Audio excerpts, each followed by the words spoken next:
नमस्कार, मैं हूं बालकृष्ण फरेजा। आप देख रहे हैं डेली लाइव। आइए शुरुआत करते हैं आज के मुख्य समाचारों की। राज्य में अनुसूचित जाति वर्ग के लोगों पर हो रहे कथित अत्याचारों पर अंकुश लगाने की मांग। भाजपा एससी मोर्चा ने तहसीलदार को सौंपा राज्यपाल के नाम का ज्ञापन।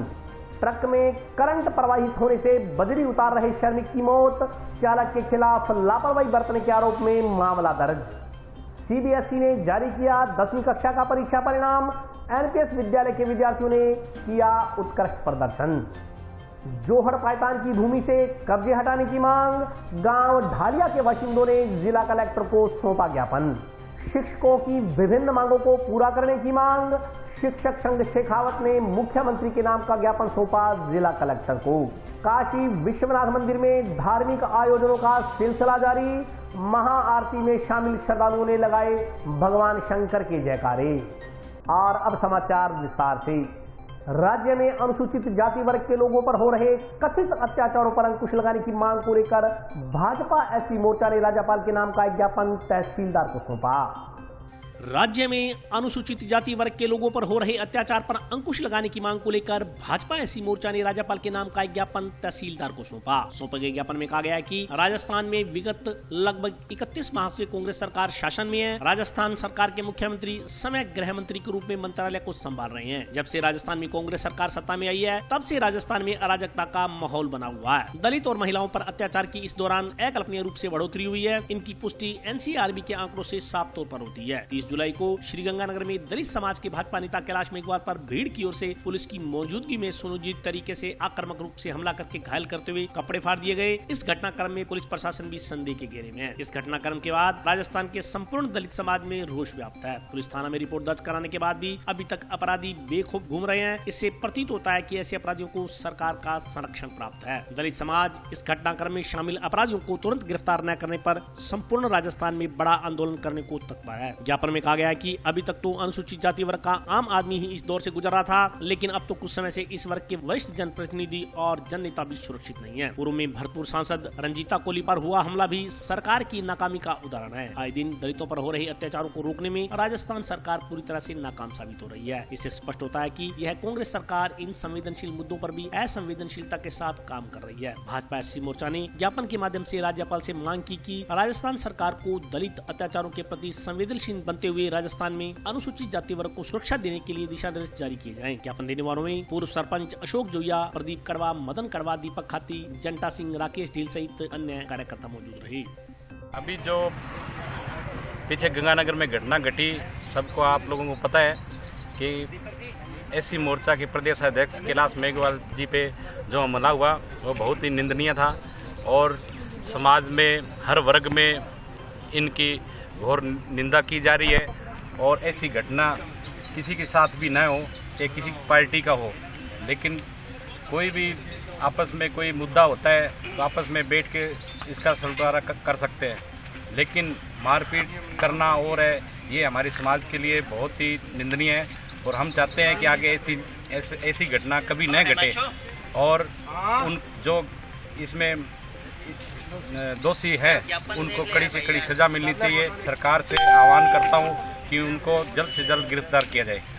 राजस्थान शिक्षक संघ शेखावत ग्रुप ने मुख्यमंत्री के नाम का एक ज्ञापन जिला कलेक्टर को देकर विभिन्न समस्याओं के समाधान की मांग की है। जो हमसे टकराएगा मिट्टी में मिल जाएगा। 18 माह का वेतन एरियर जारी करो, जारी करो।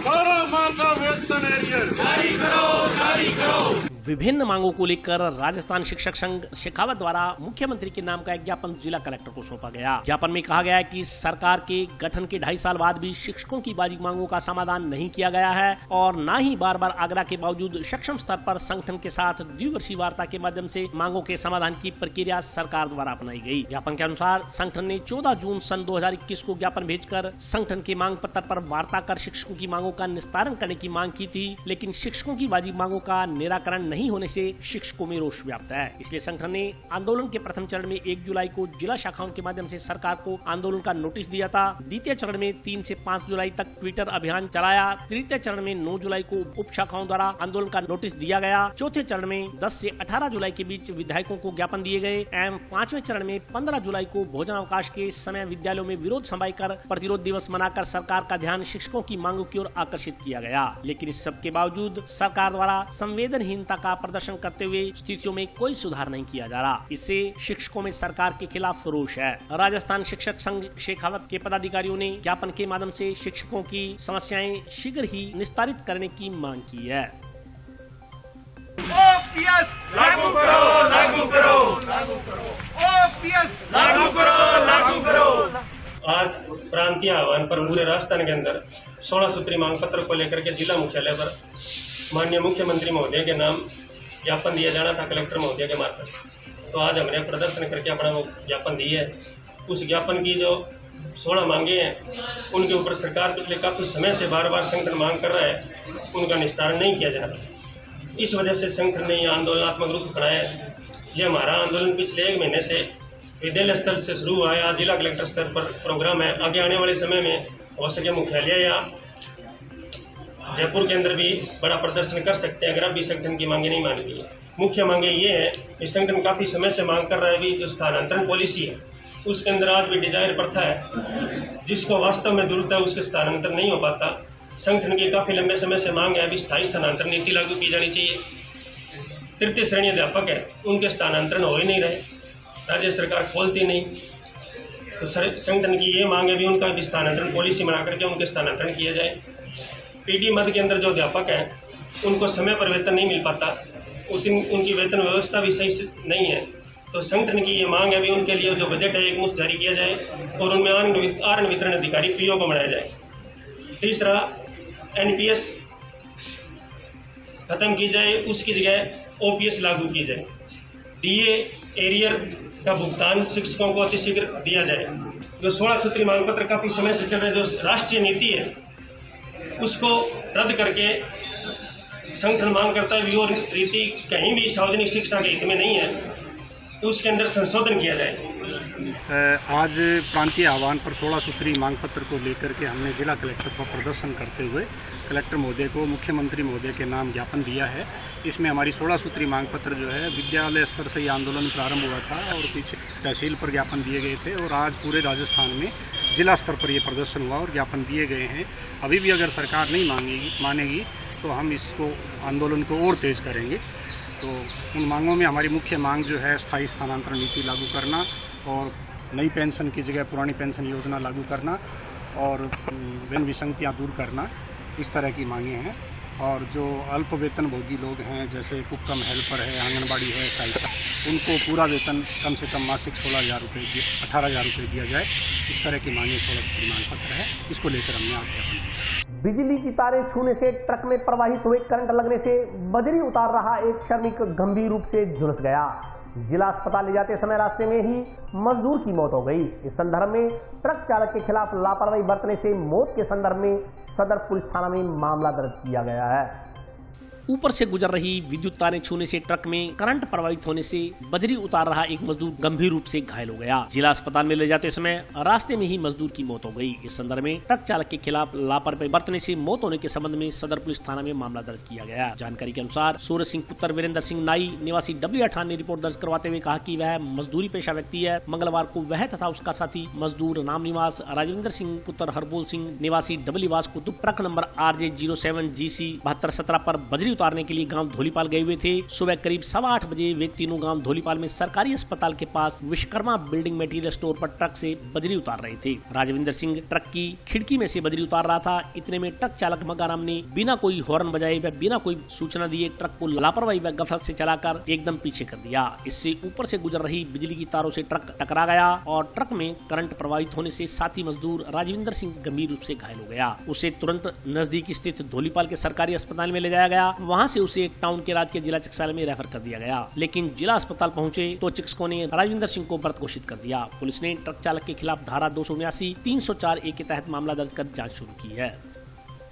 घटना क्या है कि ये हमारे गांव के डब्ल्यू ठान के रहने वाले हैं। 3 मजदूर थे, राजविंदर सिंह, सूरज कुमार और ये क्या है कि ट्रक के ऊपर बजरी उतारने का काम करते हैं। ये धोड़ीपाड़ आज सुबह बजरी उतारने के लिए गए हुए थे।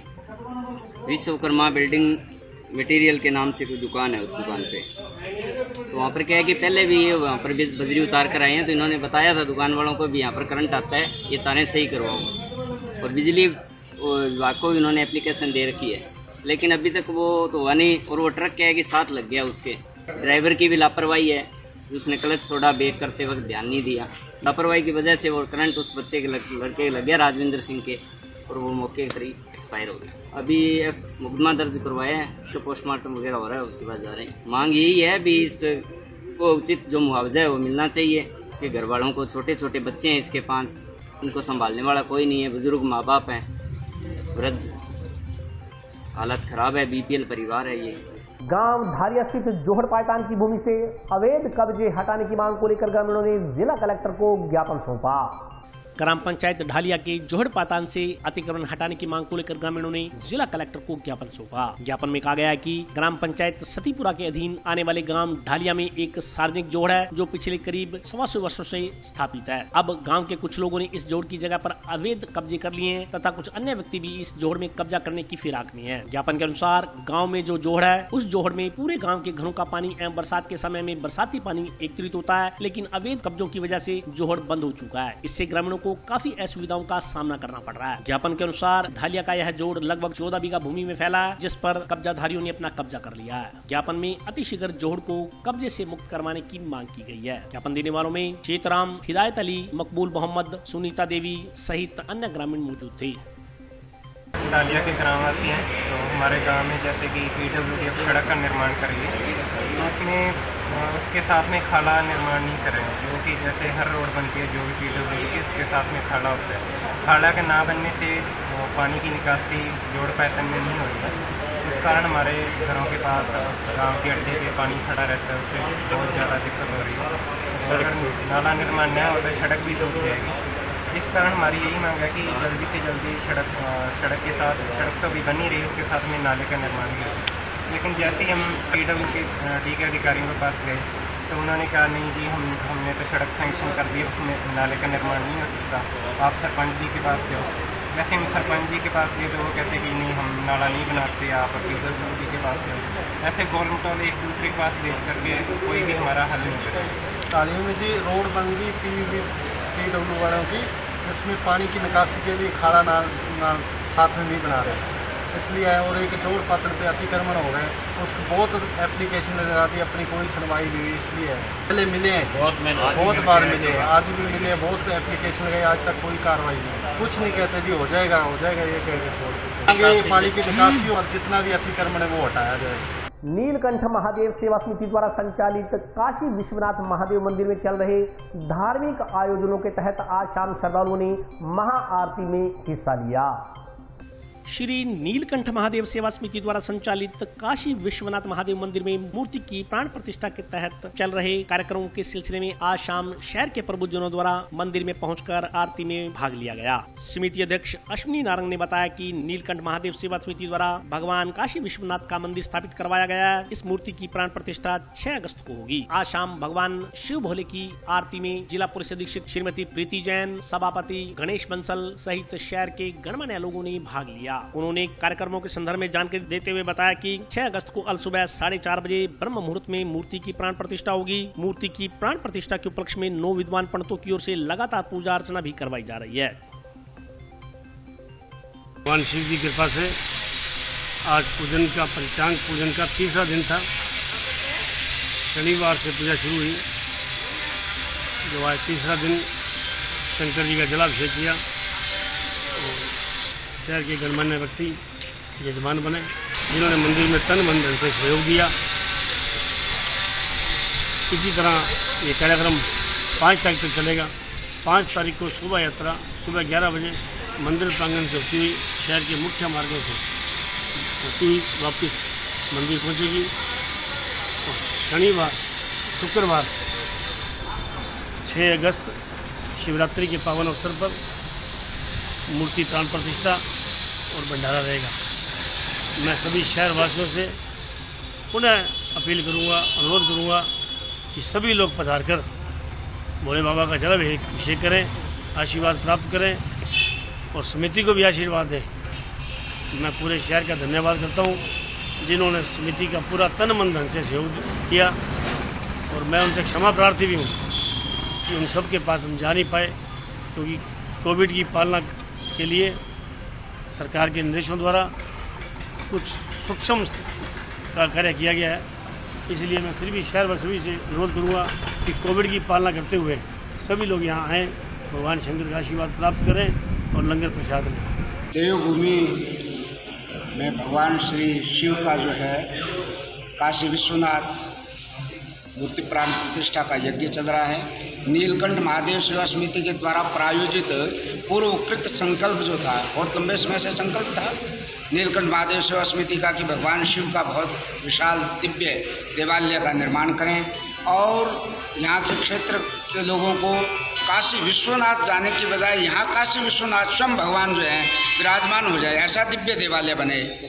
तो उस संकल्प को लेकर के इन्होंने भगवान शिव की आराधना की, भगवान शिव के लिए अनेक बार जो है नीलकंठ महादेव की यात्राएं की, कई बार भगवान के कावड़ का कार्यक्रम किया और बार बार भगवान को प्रसादी का भी कार्यक्रम करते रहे।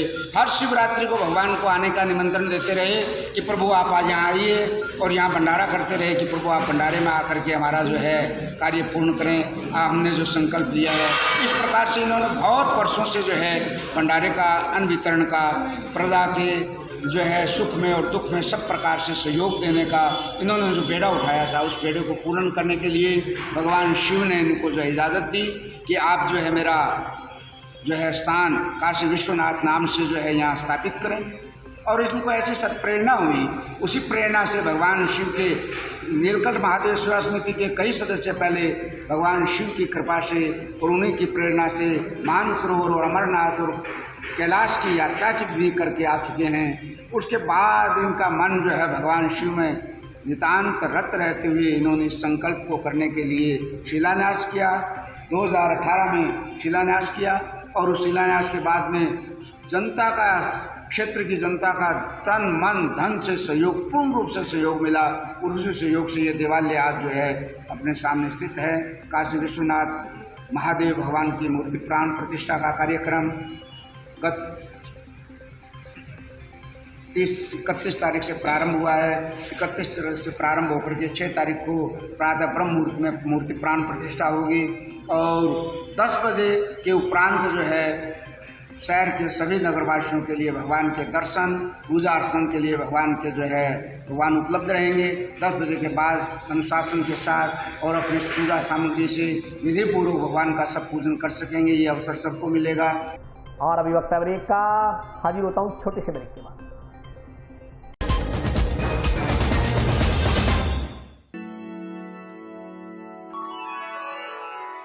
यूं तो कई बार मुझे हंसते देखा है, पर ये हंसी कुछ और है। ये गहना मुझ पर जचता है, पर ये महज एक गहना नहीं, ये रूपरेखा है मेरे मन की, हंसती खिलखिलाती लहरों की, जो आतुर थी अब तक मुझ पर सजने को।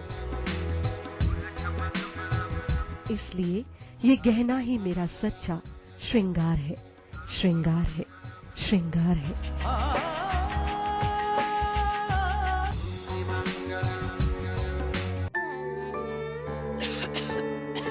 दीदी ये देखो,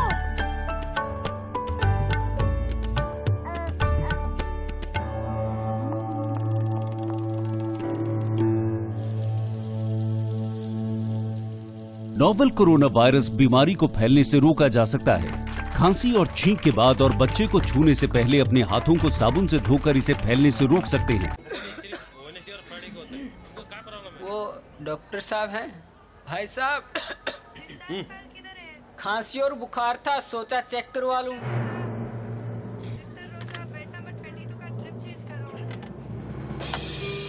नोवेल कोरोना वायरस बीमारी को फैलने से रोका जा सकता है।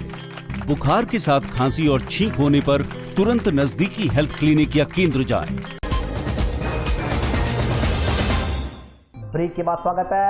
आइए नजर डालते हैं अगले समाचारों पर। सीबीएसई द्वारा मंगलवार को 10वीं कक्षा का परीक्षा परिणाम घोषित किया गया। परीक्षा परिणाम में एनपीएस स्कूल के विद्यार्थियों ने उत्कृष्ट प्रदर्शन करते हुए विशेष स्थान प्राप्त किया। सीबीएसई के 10वीं के आज आए परीक्षा परिणाम में जंक्शन के एनपीएस स्कूल के विद्यार्थियों ने उत्कृष्ट प्रदर्शन करते हुए 100% लक्ष्य हासिल किया। मंगलवार को परीक्षा परिणाम घोषित होते ही टॉपर रहे बच्चों का विद्यालय प्रांगण में अभिनंदन किया गया। विद्यालय प्रबंध समिति के डायरेक्टर अजय गर्ग, प्रिंसिपल जसविंदर सोडी, दर्शन कटारिया सहित समस्त विद्यालय स्टाफ के सदस्यों ने टॉपर बच्चों का माला पहनाकर अभिनंदन किया। विद्यालय निदेशक ने बच्चों, अभिभावकों व शिक्षकों को बधाई देते हुए कहा कि उक्त परीक्षा परिणाम बच्चों व शिक्षकों की मेहनत का परिणाम है। वैश्विक महामारी कोरोना के चलते प्रबंध समिति अध्यक्ष व जिला कलेक्टर के मार्गदर्शन में शिक्षकों द्वारा बच्चों को घर बैठे ऑनलाइन स्टडी से जोड़ा गया, जिसका परिणाम उत्कृष्ट रहा। उन्होंने कहा कि जिले में टॉपर देने की विद्यालय की हर वर्ष की परंपरा कायम है। 40 सालों से हमारा रिजल्ट सदैव डिस्ट्रिक्ट के अंदर टॉप पे रहा है। इस बार भी हमारे 15 से ज़्यादा बच्चों ने 90+ का स्कोर किया है। जो परंपराएं चलती आई हैं हमारे स्कूल के लिए एजुकेशन के मामले में, उनको हमारे बच्चों ने आगे बढ़ाया है और ये परंपरा निरंतर आगे चलती रहेगी। मेरे स्टाफ और मेरे टीचर्स को, सभी मैनेजमेंट मेंबर्स को मैं बधाई के पात्र हैं, जिन्होंने इतना अथक प्रयास किया जिससे स्कूल दोबारा अपनी ऊंचाइयों को छू रहा है। आज 10th CBSE का रिजल्ट आया है और एनपीएस के स्टूडेंट्स ने बहुत अच्छा रिजल्ट दिया है और उसमें 90 अबव हमारे जो है स्टूडेंट्स काफ़ी हैं और 80 अबव भी काफ़ी स्टूडेंट्स आए हैं। उन सबको हमने बुला के आज स्कूल प्रांगण के अंदर उनका अभिनंदन किया है और उनके अभिभावकों का भी हमें बहुत बहुत शुक्रिया है, जिन्होंने कि हमारे लास्ट मोमेंट पे, हमारी कॉल पे वो सब यहाँ आए हैं और उन बच्चों का हमारे यहाँ हार्दिक अभिनंदन करते हुए हम पेरेंट्स का धन्यवाद करते हैं। और ये बच्चे जो हैं वो बहुत क्रेडिट जाता है उनको कि ऑनलाइन क्लासेस के अंदर बच्चों ने खूब लेबर की है और हमारे स्टाफ मेंबर्स ने भी उनके साथ जुड़ के मिनट टू मिनट जो स्टडी करके उनके डाउट्स को क्लियर करा। तो आज मैं स्टाफ को और उनके पेरेंट्स को जो घर में भी उनके साथ मोटिवेट करते रहे और उनके कोऑपरेशन से और स्टाफ के हार्ड वर्क से हम आज इस रिजल्ट को, इस अचीवमेंट को ले पाएंगे। अखिल राजस्थान सफाई मजदूर कांग्रेस के बैनर तले विभिन्न मांगों को लेकर आंदोलन कर रहे सफाई कर्मचारियों का अनिश्चितकालीन धरना मंगलवार को 5वें दिन भी जारी रहा। हमारी मांगे, हमारी मांगे, हमारी मांगे।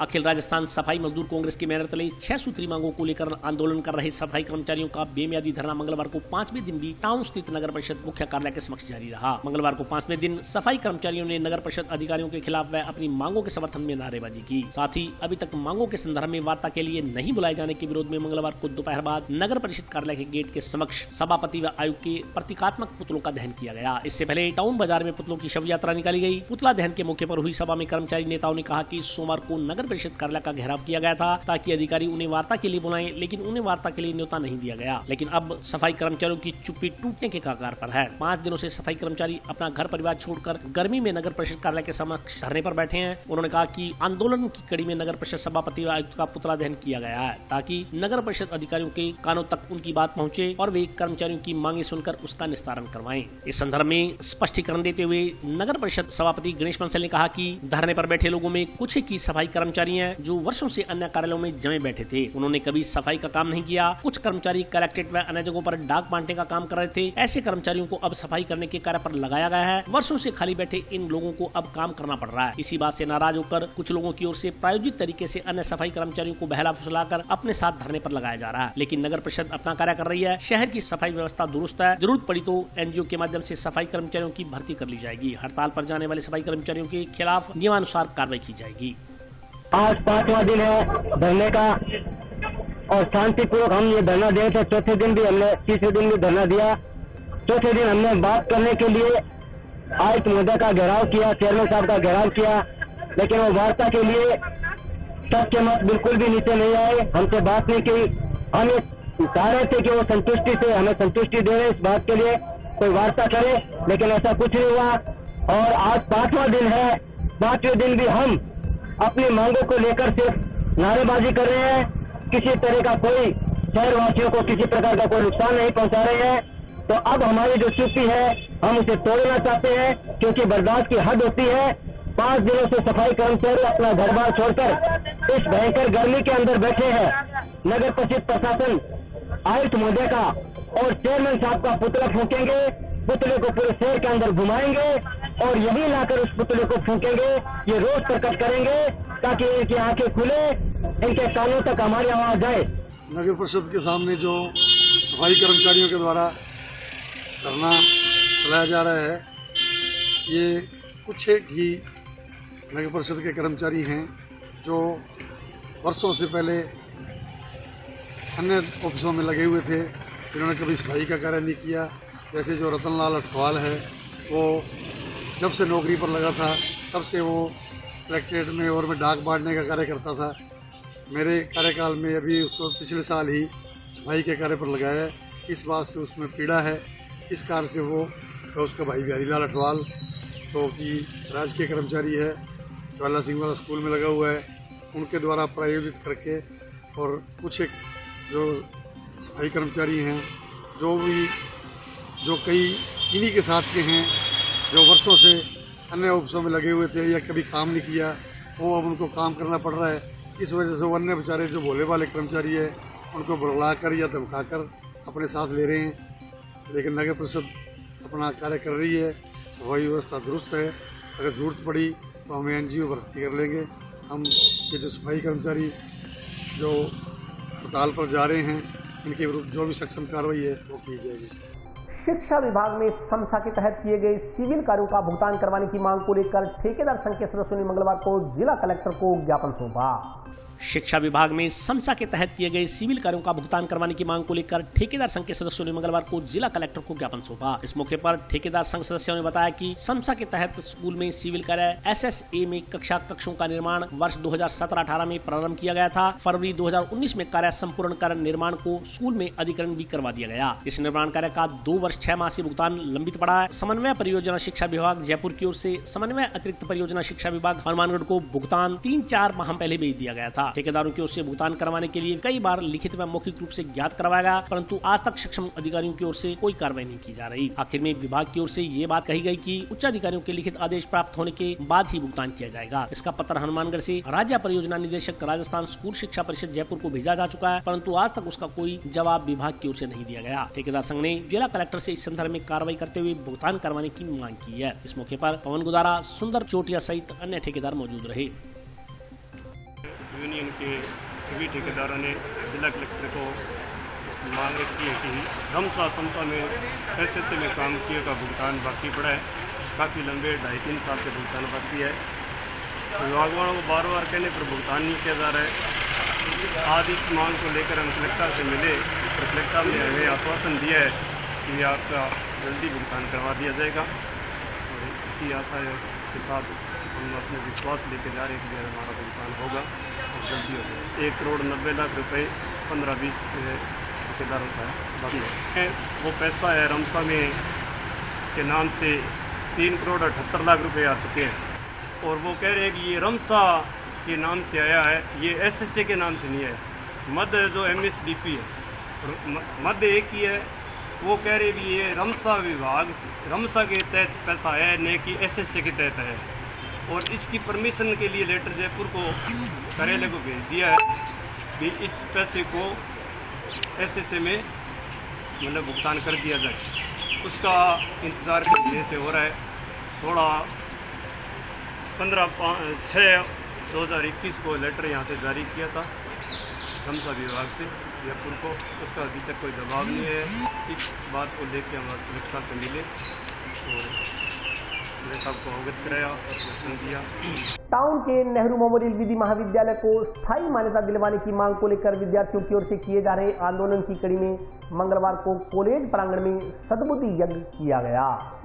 टाउन के नेहरू मेमोरियल विधि महाविद्यालय को स्थायी मान्यता दिलवाने की मांग को लेकर छात्र छात्राओं की ओर से पिछले कुछ दिनों से किए जा रहे आंदोलन की कड़ी में मंगलवार को कॉलेज प्रांगण में सद्बुद्धि यज्ञ का आयोजन किया गया। छात्र छात्राओं ने यज्ञ में आहुति डालकर कॉलेज प्रबंधन को सद्बुद्धि देने की कामना की। इस मौके पर विद्यार्थियों ने कहा कि छात्र छात्राएं कॉलेज को स्थायी संबद्धता दिलाने के लिए काफी समय से आंदोलन कर रहे हैं, लेकिन कॉलेज मैनेजमेंट की ओर से उनकी मांग को अभी तक अनसुना किया जा रहा है। छात्र छात्राएं अपनी मांग कॉलेज मैनेजमेंट तक पहुँचाने के लिए अलग अलग तरीके से विरोध प्रदर्शन कर रहे हैं, लेकिन कॉलेज मैनेजमेंट छात्र छात्राओं छात्राओं की पीड़ा नहीं सुन रहे। इसलिए छात्र छात्राओं ने सद्बुद्धि यक कर भगवान से प्रार्थना की कि कॉलेज मैनेजमेंट कुंभकर्णी नींद से उठे और विद्यार्थियों की पीड़ा को समझे। विद्यार्थियों ने कहा कि छात्र छात्राएं चाहते हैं कि शांतिपूर्ण ढंग से जारी आंदोलन के दौरान ही उनकी मांगों को मान लिया जाए, लेकिन कार्यवाहक मैनेजमेंट यह नहीं चाहती। यही कारण है कि आंदोलन कर रहे छात्र छात्राओं से बातचीत कर इस समस्या को हल करने के प्रयास नहीं किए जा रहे। उन्होंने चेतावनी दी कि यदि अब भी कॉलेज को स्थायी संपत्ता दिलाने के लिए महाविद्यालय प्रबंधन की ओर से ठोस कदम नहीं उठाए गए तो आगामी दिनों में आंदोलन तेज करने के लिए मजबूर होना पड़ेगा। सद्बुद्धि यज्ञ में सुनील चाहर, गौरीशंकर वर्मा, राजेश बिशु, शायरा बानो, अनीता सिहाग, कृष्णा शर्मा, संजय नैन, सुनील टाक, प्रदीप जाखड़, सुनील डूडी, सुनील नैन, राकेश भारती, पृथ्वीराज देडू, जेके सहारण, महेश कोतारा सहित अन्य विद्यार्थी शामिल रहे। पिछले एक महीने से जैसा कि सबको पता है, सारे शहर को पता है कि हमारा आंदोलन चल रहा है स्थायी एफिलिएशन की मांग को लेकर, लेकिन ऐसी मति भ्रष्ट आज मैनेजमेंट आज तक हमने नहीं देखी। उस मति भ्रष्टता के लिए आज हमने सद्बुद्धि यज्ञ किया है। बालाजी महाराज को याद किया कि हेड हाँ जी महाराज, आपने हमेशा संकट हरे हैं, आप हमारा भी संकट हरे हैं। पूरे हमारे 400 विद्यार्थियों पर फर्स्ट ईयर के और कॉलेज पर संकट आया हुआ है। उस संकट को हटते हुए इन मति भ्रष्टे से लोगों को जगाने का काम करें जो कि घोड़े बेचकर सोए हुए हैं। ऐसा तो कुंभकर्ण भी नहीं सोता था जैसी ये अस्थायी मैनेजमेंट सोई हुई है। आज हमने हनुमान जी महाराज को याद किया। मुझे विश्वास है कि हनुमान जी महाराज जल्दी ऐसे मति भ्रष्ट लोगों की जगाएंगे और हम स्थायी एफिलिएशन दिलवाएंगे। और आज के लिए बस इतना ही। कल फिर हाजिर होता हूँ नए समाचारों के साथ। तब तक के लिए नमस्कार।